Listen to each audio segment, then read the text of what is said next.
Rightio, project management riddle. So, you've got a project and the budget's $1 million.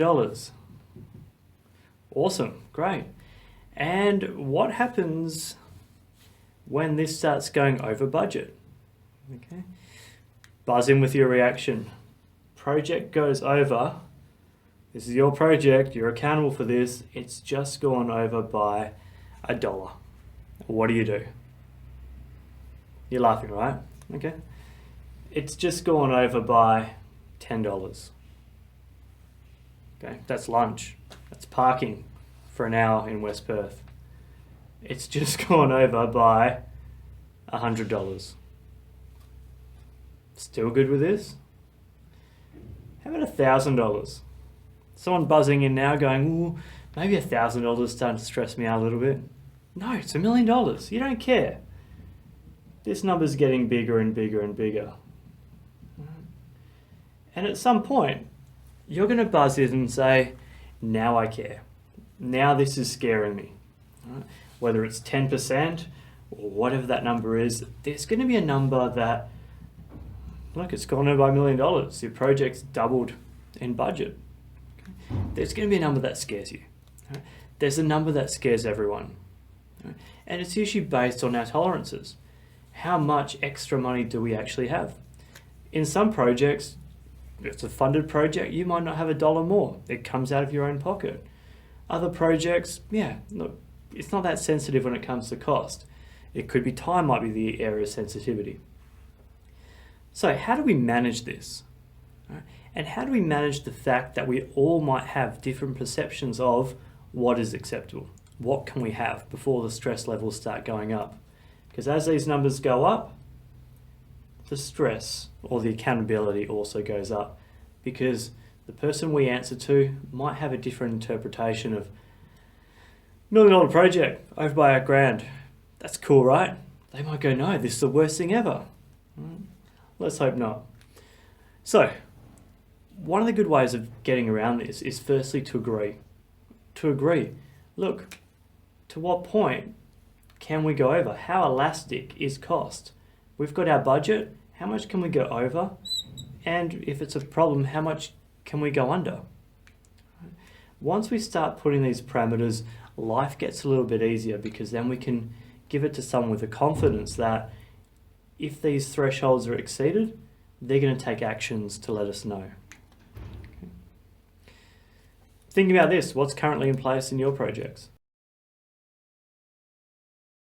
And if you had the dollar model, if you're $1 over and you need to tell someone, is the client going to go, dude, stop calling me every 5 minutes that you've gone over $1? I mean, I get this scenario with Jetstar.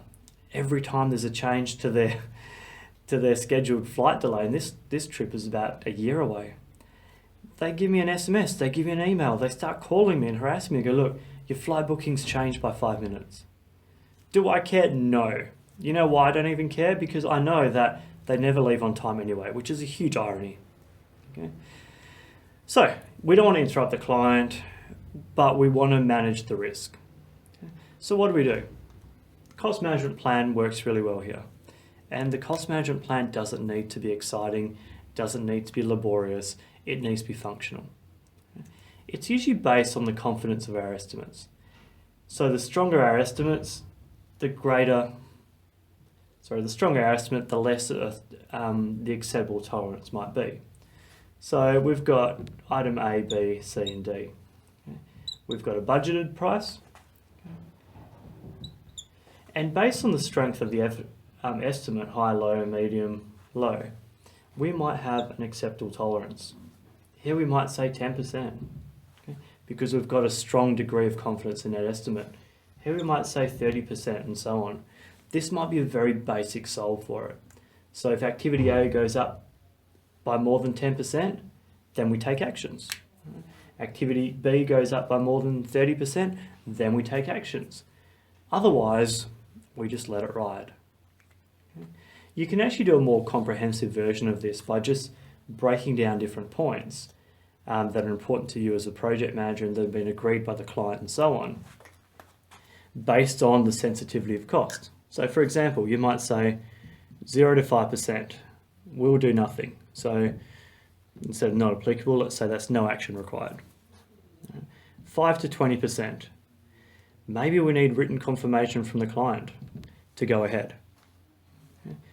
20 to 50%. Maybe we need confirmation from a higher project authority or a delegated authority, such as a project sponsor. 50% plus. That scares us, right, in this project. So it just might be a stop work. Right? Crisis meeting. As this increase in the budget might require board approval. Right? So this might significantly delay the project, but from a risk perspective, it might be required. So you can use this kind of logic to draw up your own cost management plan. Keep it simple, keep it functional, people will use it. Right? Effectively what we're doing for the, I like to cater for the visual kids in the room, is this is our very wonky looking S-curve, but I've drawn it, I'm rolling with it, is we're putting little lines around here and saying, look, between this line and this line, that's acceptable. Right? That's our thing here, 0 to 5%. Within here, scares us a little bit. Anything above the red line in this sort of space really scares us and it presents a higher risk. So basically this is just a visual of this information here. I hope that's been helpful. This actually solves a lot of problems. The most important thing here is realizing we all have different perception of how sensitive our costs are, and to also make sure that all the parties have agreed. So we've all got the same sheet that we're reading from.